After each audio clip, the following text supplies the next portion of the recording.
Hey everybody, today we're going to dive in and deconstruct Daft Punk's One More Time. An amazing hit, arguably the party anthem of the early 21st century. Really simple in its composition, but expertly executed by Daft Punk. We're going to peel back the curtain and figure out some of the core things that they did to get most of this sound. Part of that is finding an amazing sample. You know how the song sounds.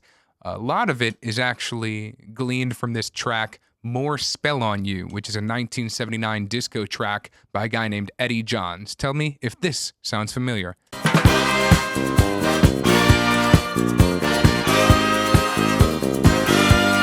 So maybe not right away, but if we take some of the chords from that tune, drop them onto some cells here on the drum rack, and pitch it down a half step, and put some pretty drastic EQ and filter moves on there, tell me if this sounds familiar.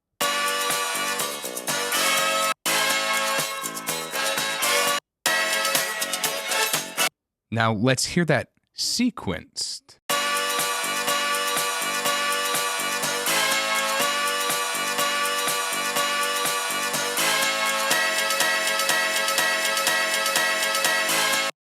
Starts ringing a bell, doesn't it? So what we're doing there is pretty simple stuff.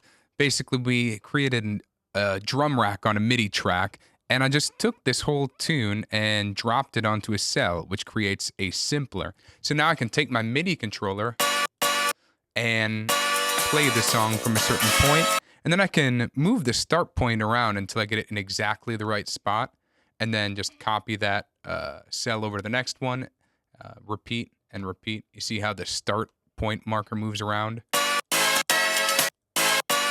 That's all that is. So from there is other stuff going on, you know? To get the sound really dialed in, we took these chops. We've got an EQ that's automated a bit.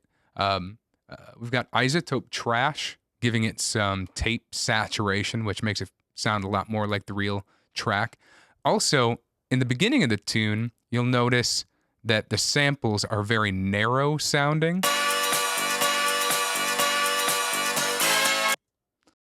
But then when you're further into the tune, it widens up a lot.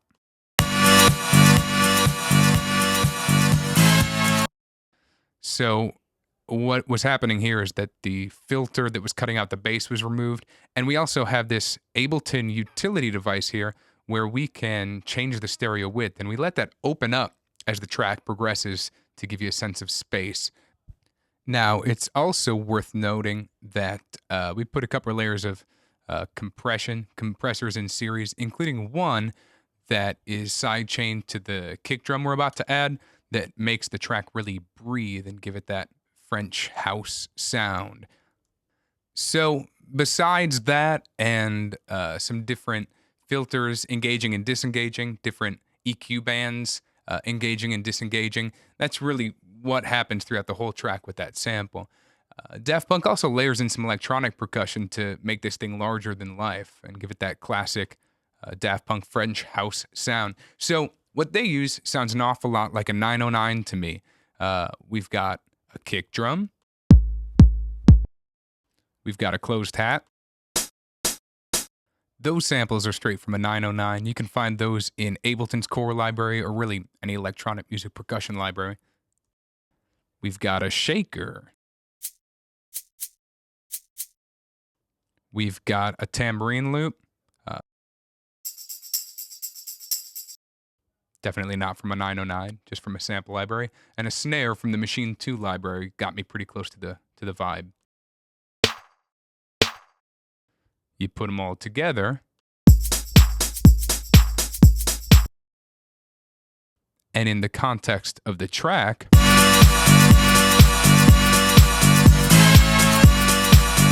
it starts to sound about right. Pretty cool.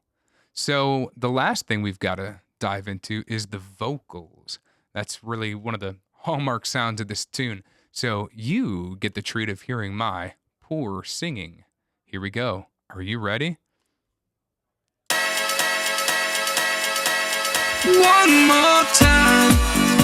Now, if I was a magnificent vocalist like Romanthony, who was featured on the original Daft Punk track, this would sound pretty much like the real thing, but it's me. And it still sounds pretty close. And the way we did that is we recorded just a simple vocal track.